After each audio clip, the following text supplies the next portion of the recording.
Next up, we have Boomerang by Garlagan, featured in Geometry Dash is my understanding. Once again, everybody, this is a Basterd's LFA, a layman-friendly analysis. I'm a professionally trained musician, a composer, and my objective here is to explain things in a way so that you don't have to be one to understand what is happening here, musically. So, if you like the sound of that, make sure you're following the channel, subscribe to the channel, whatever term you want to use, like the video, share the video, leave a comment, turn on notifications, become a member. Once again, everybody, what happens if we reach 10,000 on YouTube before Christmas 2025? The gaming channel. How to request songs if you're not on the live stream. Artists, let's collaborate. I have a spiel for this and a few other things at the end of the video, so stick around for that. Disclaimers showing on your screen right now, so go ahead and pause the video if you want to read them in full. Otherwise, please be patient with me. I am acoustic and guitared, so please keep that in mind.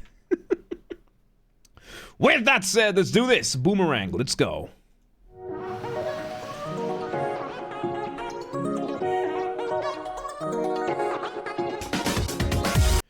Okay, so let me go back a second over here. So here we have a very cool intro going on. We're having this, like, pulse anyway, like it's fading in and out. A couple of synths. One of them is giving us our chords, and the other one is going back and forth between two different synths, giving us our initial motif. Motif being the smallest version of your musical idea, the seed, the essence from which everything else comes from.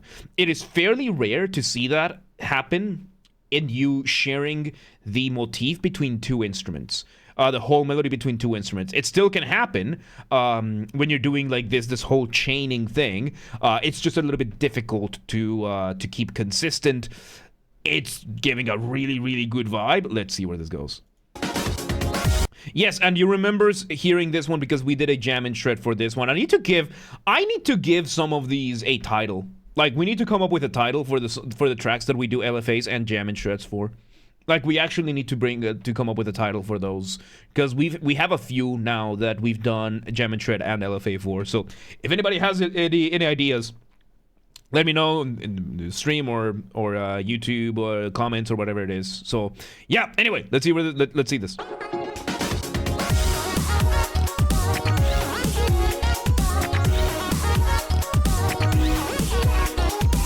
Okay, so now we bring in the I said it, yeah, like I'm talking like you know, I'm talking about title in the sense of a you know, like corporal, like a rank kind of thing, you know, like a label for these things. All right, so we now have the drum and the bass coming in. We now stop making the synths fading in and out. We now hear the motif very nice and clear. I really love the sound design on this one. So let's see where this goes.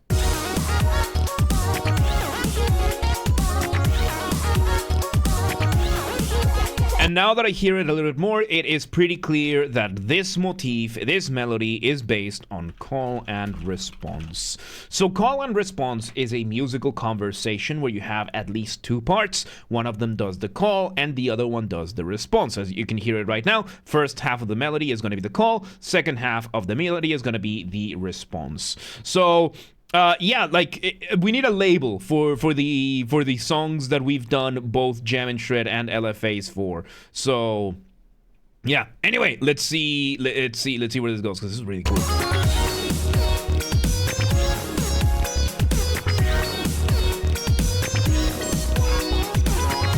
Okay, so now we have now the rest of the accompaniment doing a very basic version of the accompaniment we had before. Of course, accompaniment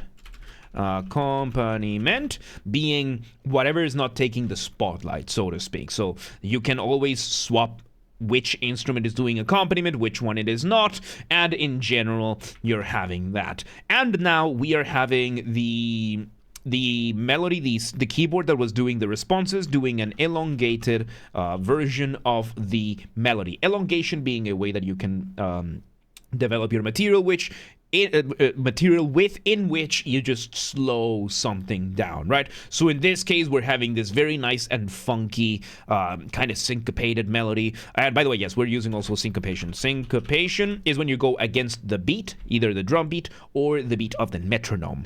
So you can hear how most of these are kind of not hitting when the drum is hitting. That is syncopation. So we're having this very nice and fast motif, you know, kind of thing. And when you elongate it, well, that just is you're gonna play longer notes. Simple as it can be partial elongation, as in this case.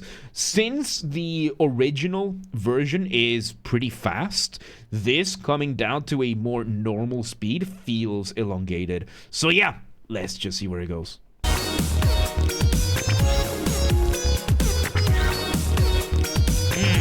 Variation of that motif, very nice.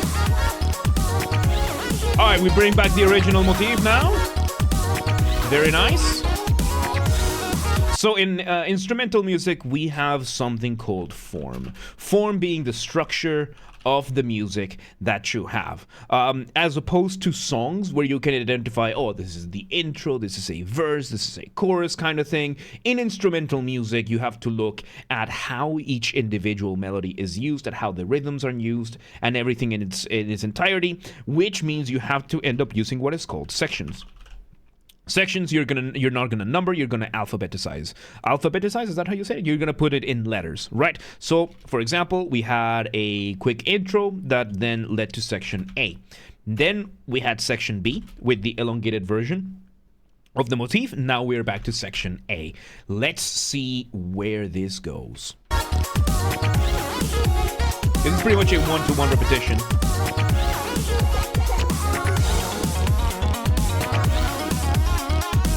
All right, now we have the instrument that used to do the call, and now it is doing a new variation of those motifs, giving us a very cool arpeggiation with some arpeggios, right? So arpeggio, sorry, we have Italians in the chat, is when you play a chord one note at a time, which the first half of the motif is. So let's say, for example, here it is C major, and here it is arpeggiated. And what we are doing is we are engaging in arpeggios plus sequencing. Sequencing is when you play the same melodic, usually in the melody, material just from a different starting point. So in the case of an arpeggio, and what we're doing over here is that we're doing this kind of... We're doing kind of an arpeggio with a little...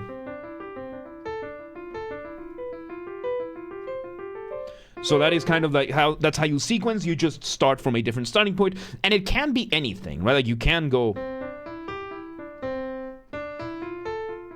you can do stepwise, or you can do leaps, right?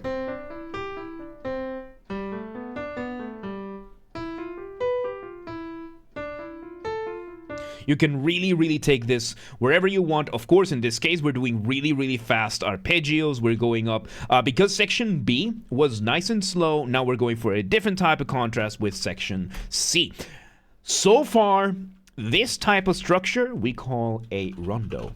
Rondo means to go around, and it is basically this: sections A to B, back to A to C, back to A, D, so on and so forth. So let's see where this goes, because we're not even we're barely a third of the way through. Let's see where this goes. Bonfire, welcome to the... How you doing? Alright, quick break.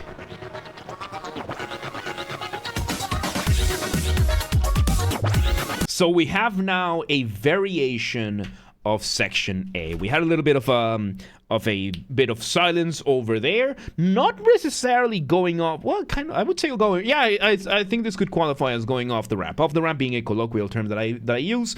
Colloquial, by that I mean there's no official academic definition for this, or at least I'm choosing not to use it for the sake of simplicity.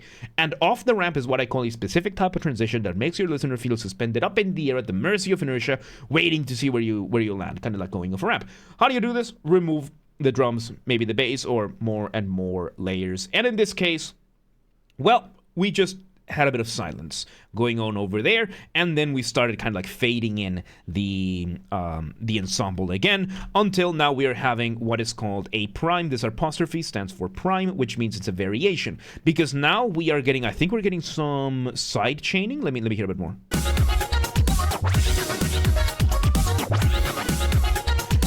No, we don't have side chaining, but we do have, this like undulation in the volume, like it's going up and down. We're having these effects, kind of thing, like we're fading in and out, bringing everything back and forth. But the overall material, the original melodies themselves are are pretty much the same as section A, keeping up with the formula of a rondo very, very nicely. Let's see where this goes. And watching, welcome today. How you doing?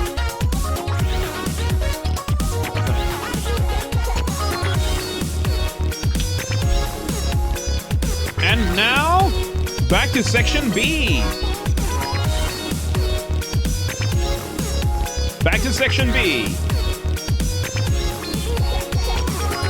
Section B prime. Back to section A. No, we have other stuff. So A double prime. So over here, we're now having what is called double prime. Double prime means it's a second variation. You can have as many primes as you want. And right now, as you can see, we've kind of gone back to, we're kind of using this A, B, A, C, A prime. Now we're using A prime to B to A double prime. We will see where this goes, but now we might be engaging in a more meta type of structure. Let's just see where this goes, because we are still using the same stuff that we had in A. We just added a couple of extra bits, therefore extra texture, extra adornment, and essentially it's still the same material, which I like so far. Let's see where this goes. It's so good. Off the ramp again. Section D. Section D. Off the ramp, we have the piano, and we're having variation of those scales going up. Very nice. Nice. We bring in that drum beat again.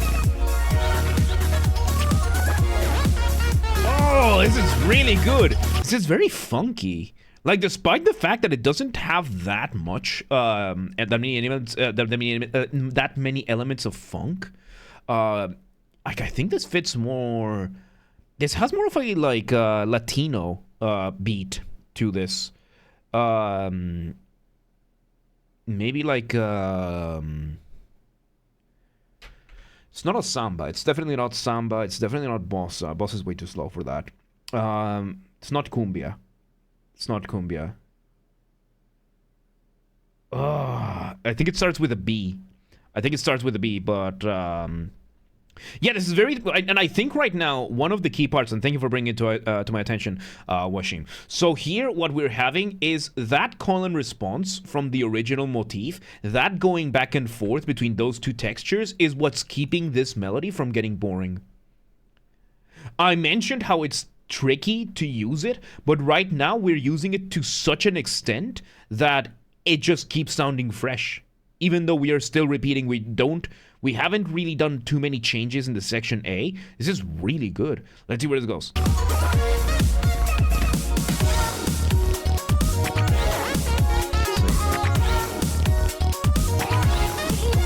Yeah, because this is a very Latino type of rhythm.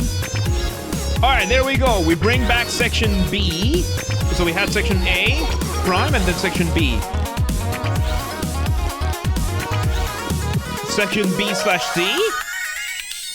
Half and half. A false ending. We bring it to a false ending. Let's see. Oh no, there we go. And we have an outro here. It echoes out, and there you go. So we glitch it, and we scratch the disc. So this last ending, this was the outro. And there you have it. So structurally speaking, this is an altered rondo. This is an altered rondo because we are doing A to B to A to something else to A to something else. Even though we brought this back to B, we did B prime, we did a variation of B to A to D to A to then the outro. So this, by all intents and purposes, is a rondo using one of the Latino drum beats that you can have. I don't think it's a samba. But it is one of those South American Latino beats for this kind of thing as a basis, which kept the beat always so lively and fun in general. So yeah, there you have it. And boy, welcome to today. How you doing? So yeah, there you go. That was Boomerang by Garlagan, featured in Geometry Dash, is my understanding. Once again, everybody, this has been a Basterd's LFA, a layman-friendly analysis. I'm a professionally trained musician and composer, and my objective here has been to explain things in a way so that you don't have to be one to understand what's happened here musically. So, if you're watching this in the YouTube video archive thing, thank you for watching. Make sure you're following the channel, subscribe to the channel, whatever term you use. Like the video, share the video, leave a comment, turn on notifications, become a member. Once again, everybody, if we somehow hit 10,000 subscribers on YouTube before Christmas of 2025, which not very likely, still possible, just not very likely.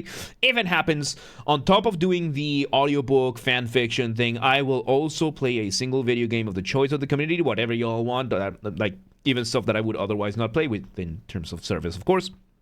Whatever y'all choose, live on stream, we'll dedicate a couple of streams for that, and we're probably going to do giveaways and whatnot for that. This has to be achieved through legitimate and honest means only. No account duping, no botting, no buying followers, no alt accounting, no rat behaviors like that. Go share the videos, the streams with your friends, with your families friends, with your friends' families. Those are two very distinct concepts, by the way. With your online and offline communities, go share these videos far and wide with everybody that you know. Also use the hype function on YouTube. We have a group on the Discord that coordinates for that. Link down below. Go coordinate with them.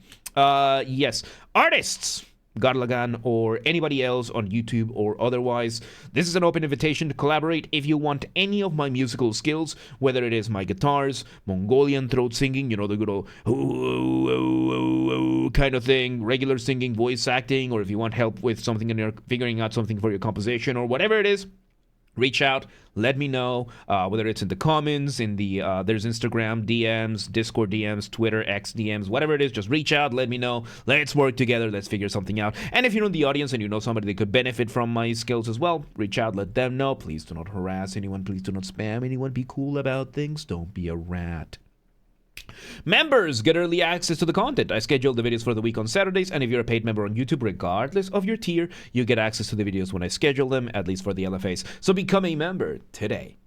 If you want to listen to this without me interrupting every 3.5 seconds, I will be linking it in the description down below. If you want to request a song and you are not on the live stream, check the pinned comment on this video. And if you want to catch the streams when they happen live, by the way, the pinned comment has the instructions on what to do. And if you want to catch the streams when they happen live, we aim for Monday through Friday, 6 p.m. Central European Time. We stream live on Twitch, YouTube, and Kick so that you can watch from whichever platform you prefer. 6 p.m. Central European Time, as I just said. If you're not in Europe, do not worry, we have the full up-to-date streaming schedule showing in your local time zone in both Discord and Twitch. So, if you live in Polk, and you're like, yeah, but what time is 6 p.m. in Hungary? I don't live there. Do not worry.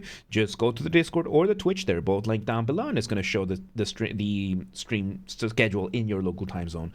And follow the gaming channel. I have a gaming channel because, of course, I'm on YouTube. I'm on YouTube. I have a gaming channel. What could I possibly have? Games are Bastard. That's where I put the gaming after show recordings when they happen. Recorded live on stream as an after show, and then the recordings go there. Link down below, or just search on YouTube. Same username as James R. Bastard. Just swap the J for a G, and you got it. And yeah, there you go. Boomerang by Garlagan. That was really good stuff, though. That was really, really good stuff. But yeah, let's move on.